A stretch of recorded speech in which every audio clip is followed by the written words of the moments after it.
Welcome to When Health Wednesdays, where all health connects. I'm Dr. Ginger Dixon from One Life Epi Solutions, where we're dedicated to breaking down the silos between health disciplines to address our world's most pressing challenges. Whether you're in public health, medicine, veterinary science, wildlife management, or environmental conservation, this podcast brings you insights that bridge our collective fields. Each week, we bring you conversations with thought leaders and innovators who are applying One Health principles to create sustainable solutions across the globe. Hi, welcome to One Health Wednesdays. I'm your host, Dr. Ginger Dixon, and we're going to do something a little bit different today. As you'll notice, I am here on my own. I don't have a guest with us today and just wanted to spend some time sharing a bit from the heart, and especially with everything that's going on in the United States policy and funding right now and the effect that that's having on public health and environmental health, not to mention, people's livelihoods and safety and advocacy work that people have been doing all over the world is being affected. And I just want to spend some time with you all this week, just sharing what's on my heart and really sharing a message of hope. I'm going to pause there, take a brief pause for our sponsors, and then we'll come back and we'll chat. Concerned about the future of public health and our planet? One Life Epi Solutions has the answers. Introducing the One Health Playbook, your free guide to integrating One Health into your organization. Inside, discover actionable strategies, data-driven insights, and frameworks for powerful cross-sector collaboration. Learn how to streamline data collection, create impactful educational materials, and make a real difference. Download your free copy of the One Health Playbook today and start building a healthier tomorrow. Visit tinyurl.com/OHORG Playbook. That's tinyurl.com/OHORG Playbook. So coming back to talk a bit more, for those of you that don't know me or have heard of me, but we haven't got to really talk in depth yet. I am an epidemiologist, so which is essentially like a data scientist for data nerd for public health. And I have worked in a variety of fields in public health, ranging from, research to local public health or government public health, and most recently with state public health, working in prevention services. I've worked in doing infectious disease, working in injury prevention like opioid and suicide death, worked in maternal child health, and then, I specialize in One Health with my business with One Life Epi Solutions. And before that, even, I was a nurse. So I did a lot of, again, different things in nursing. You can see the variety theme here, but I did a lot of, direct care, caring for people in different stages of life and illness or wellness, and doing triage and things like that. And I really, in that work, before then, but especially in doing that work, it really reminds me of the human side of what we do. Sometimes, as an epidemiologist, I talk a lot about the data and the populations, or the numbers or the vulnerable people. But in my heart, when I talk about those things, I remember the people that I've taken care of. That meant that that fell into those categories or those populations and communities. And I think that what really bothers me is with the recent changes in policy and funding, is that those people that really need that help and support that don't even know that they're getting help and support in through our efforts in public health and all the different areas that we've talked about here on One Health Wednesdays. They don't even know to the full extent of how much all of that is going to be affected. And we don't even know, working in these industries until we get further down the line here over the next few months. So I'm just, I, when, up until very recently, I was, employed in other positions or working with other organizations while running One Health Wednesdays and One Life Epi Solutions.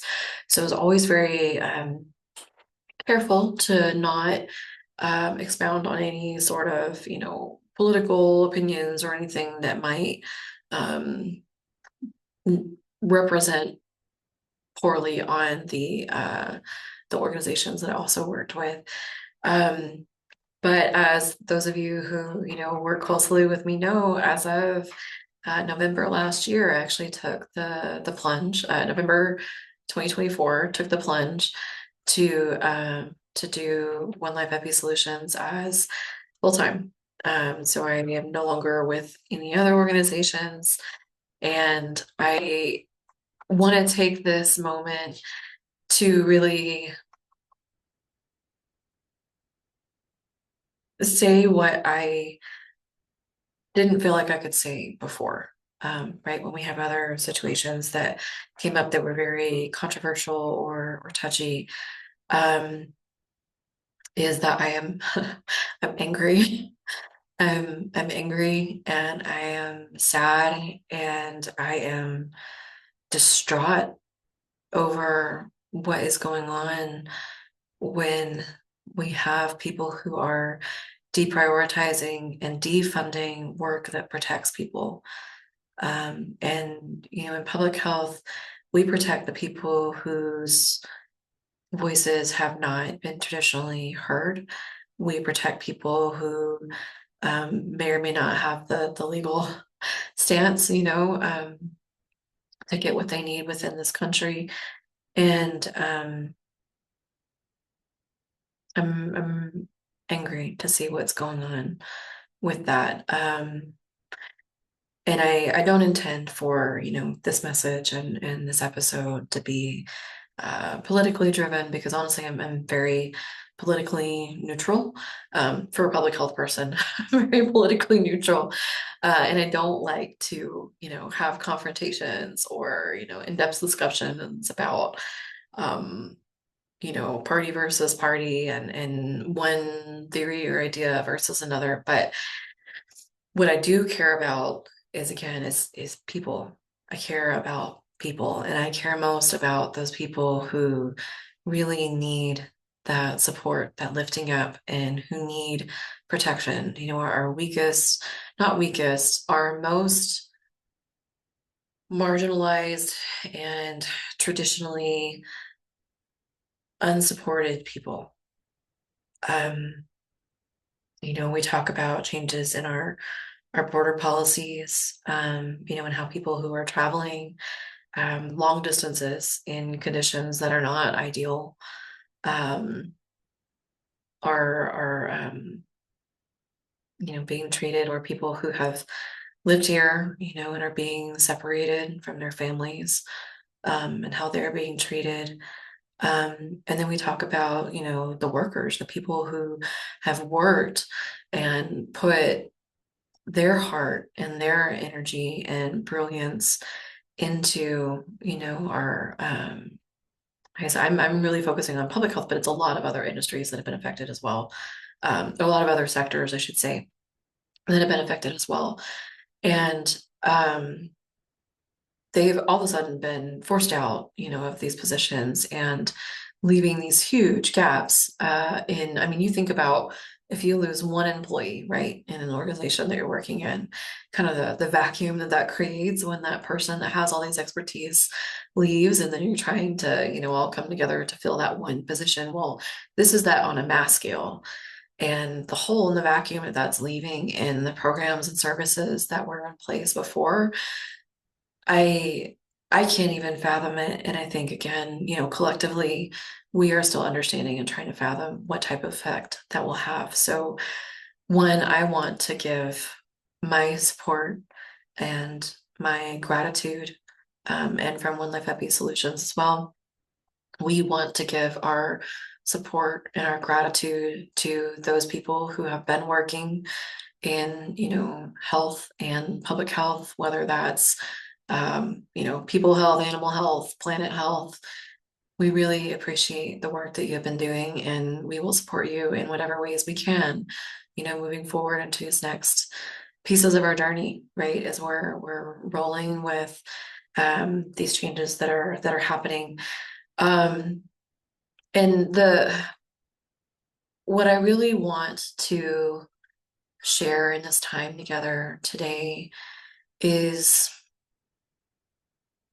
is really this message of hope and what we can do as a community. So as I've said again, we want to extend our support. I don't know what that looks like yet. We have ideas, and I'll share some of those ideas, but um, we see it over and over again, right? When we have huge shifts like this, or we have natural disasters, which in my heart, this is kind of like a natural disaster, but um, people come together and people come together to help each other and people figure it out and they do a fantastic job of figuring it out. And those leaders will come out and, have their time to shine and show what they can do and show how we can rebuild back even better.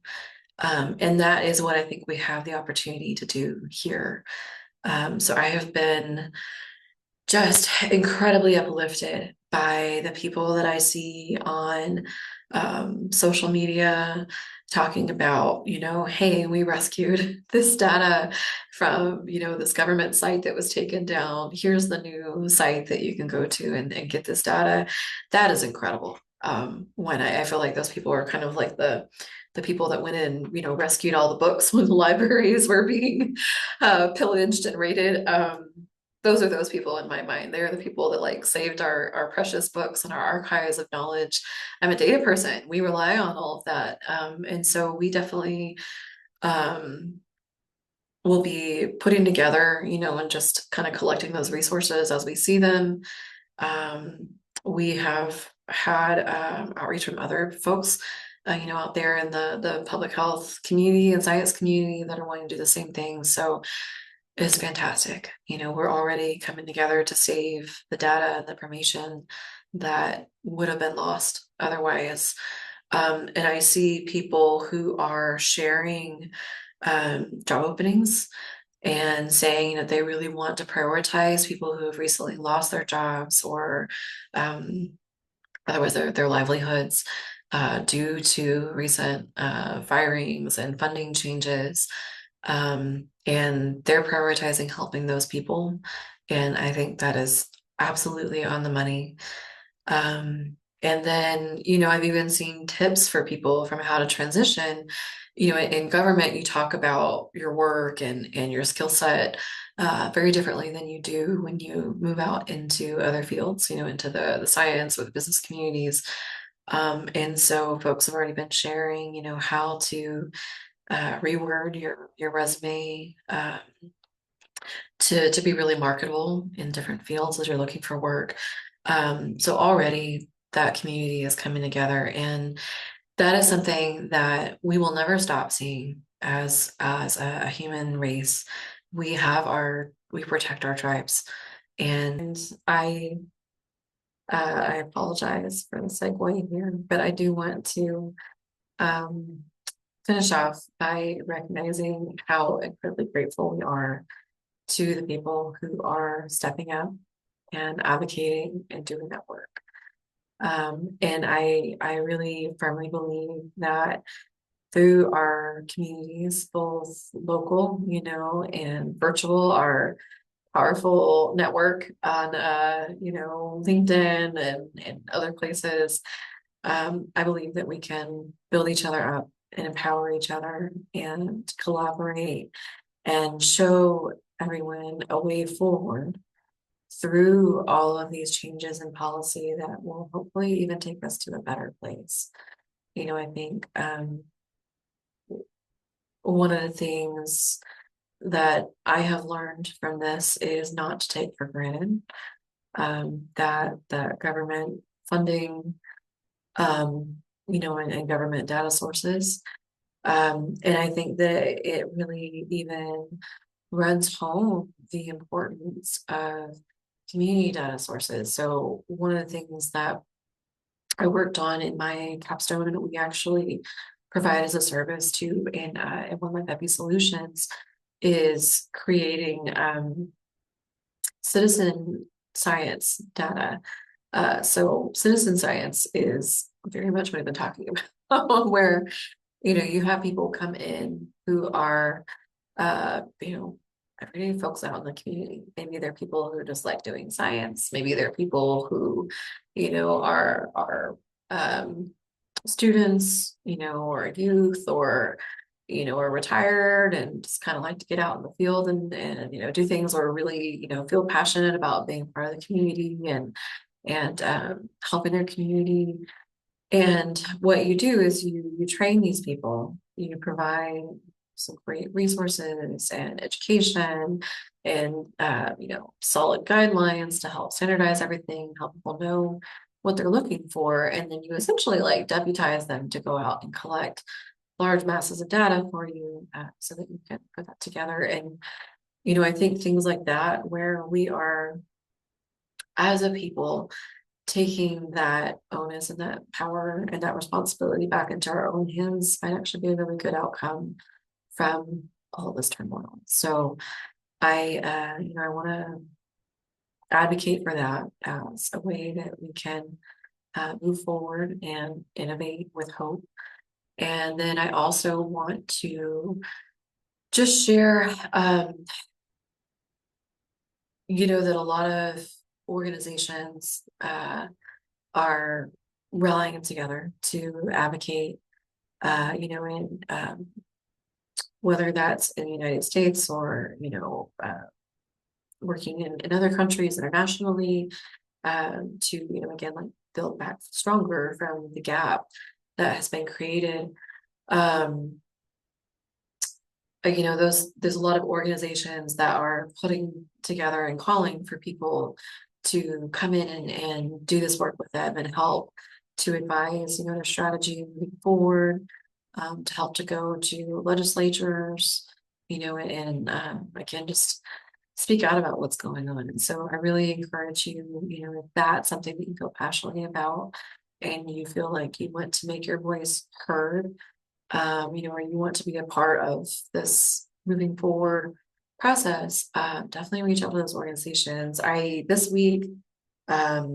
this week or last week, the American Public Health Association put out a call for exactly that. They're requesting, people to join them in moving forward and advocating um, for changes in the policy, or I guess pushing back on the recent mandates. And so that's just one example. There are a ton.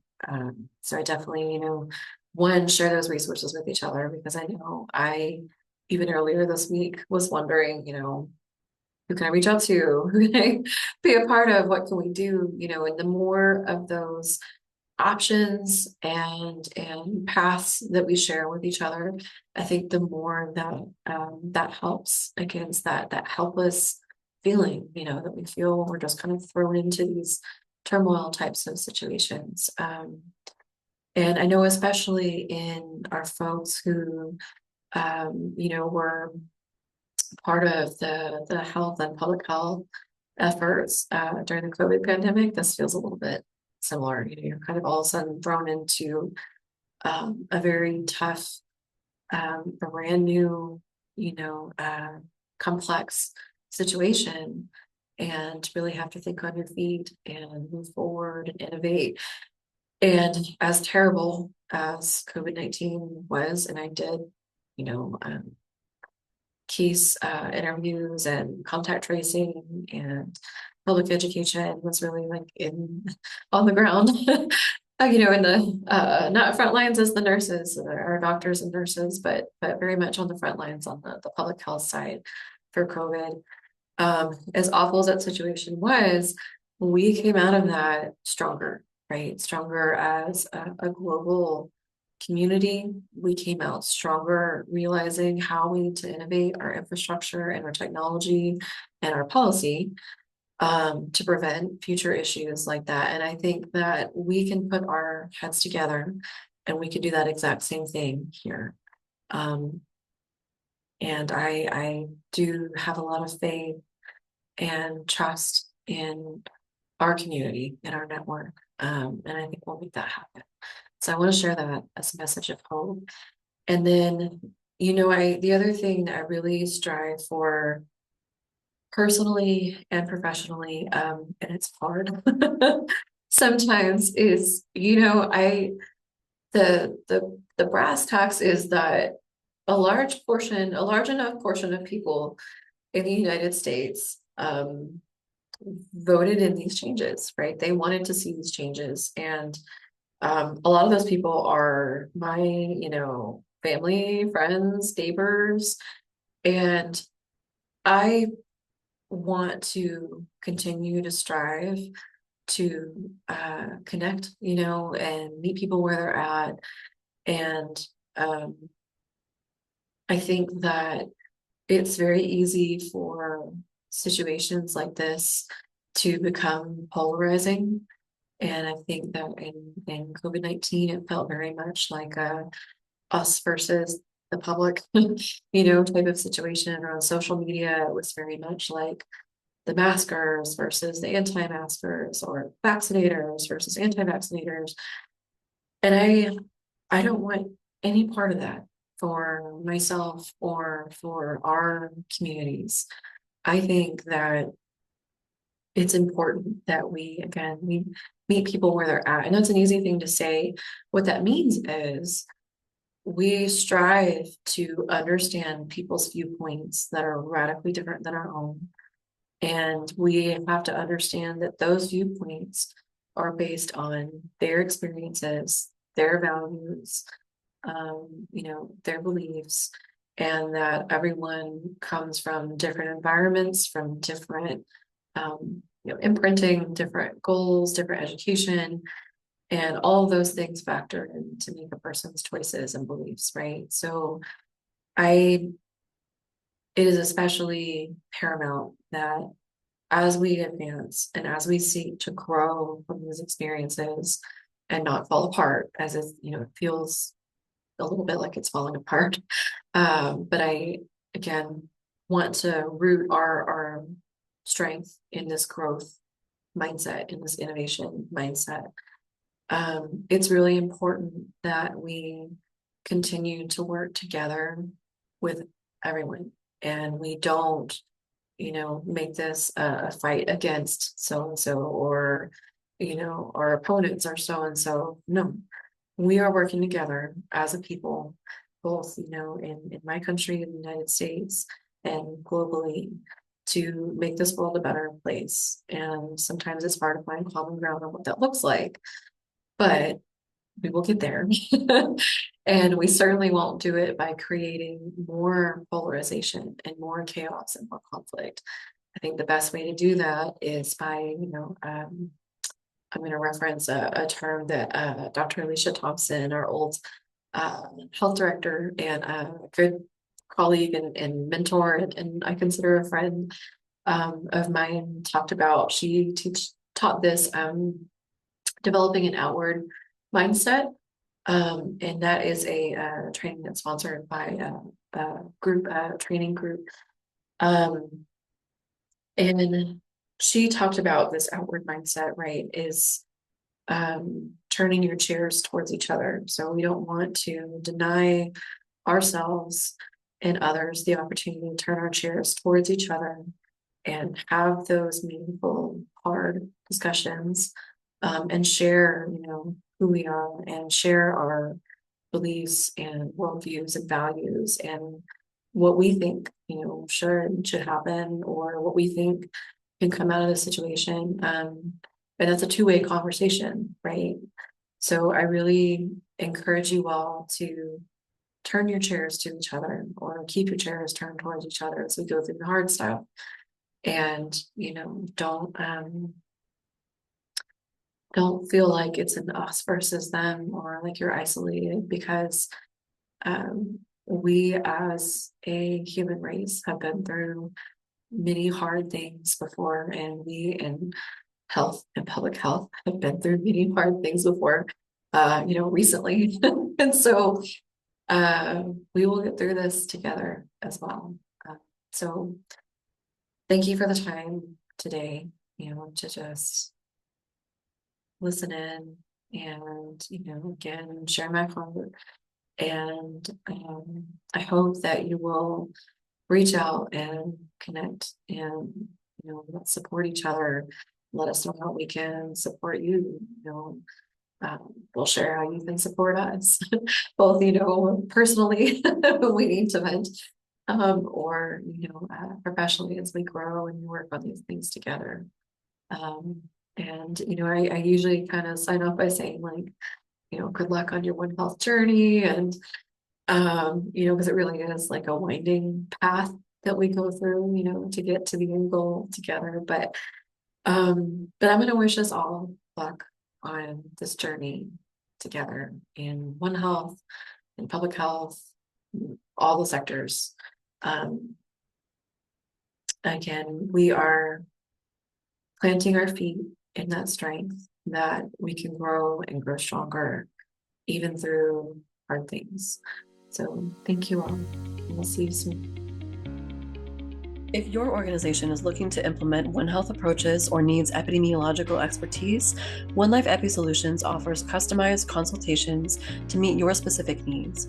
Visit our website to learn more at www.onelifeepisolutions.com. And don't forget to join our growing community by following One Health Wednesdays and One Life Epi Solutions on LinkedIn, and subscribing to the podcast on Spotify and Apple. Please share this episode if you found it valuable, and together we can spread the One Health message.